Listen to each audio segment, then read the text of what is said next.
আসসালামু আলাইকুম। সম্মানিত মুসল্লিবৃন্দ, কেমন আছেন আপনারা?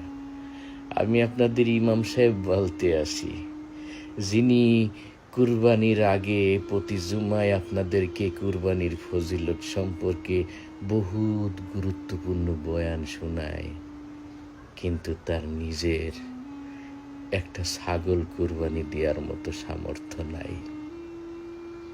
যিনি ঈদে আপনার বাচ্চাদের নতুন নতুন কাপড় চোপড় কিনে দেওয়ার জন্য বয়ান করেন, কিন্তু তার নিজের বাচ্চারে একটা পাঞ্জাবি কিনে দেওয়ার মতো পয়সা তার থাকে না। সমাজের মানুষ যার নেতা বলে ডাকে, কিন্তু দিন শেষে যার সাথে আচরণটা করে গোলামের মতো। আমি আপনাদের সেই ইমাম সাহেব বলতে আসি, যিনি আপনাদেরকে টাকা সঞ্চয়ের পরামর্শ দেয়, কিন্তু মাস গেলে ক্যাশিয়ারের দিকে নিদারুণ কষ্ট লইয়ে চাইয়ে থাকে, কখন আমার বেতনের টাকাটা হাতে পাব।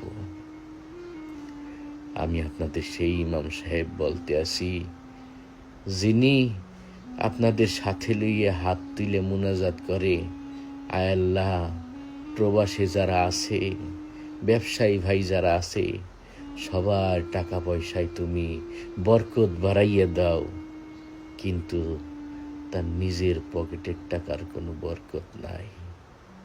আমি আপনাদের সেই ইমাম।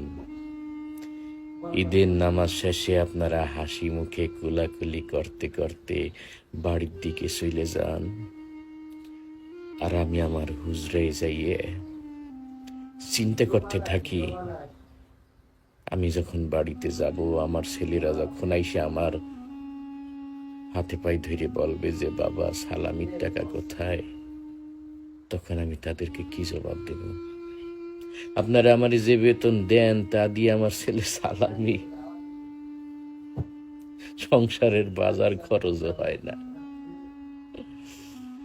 এই যে সংস্কারের দেশে কত কিছু সংস্কার হইতে আছে, কর্মচারীদের বেতনের সংস্কার, রেল সংস্কার, বাস সংস্কার, রিক্সাওয়ালাদেরও সংস্কার হইল। এই যে গ্রাম অঞ্চলের ৩,০০০ টাকা বেতন পাওয়া ইমাম সাহেবের সংস্কার আদৌ কি কোনো সরকার করবে? সেই চিন্তায় আমার দিন কাটে।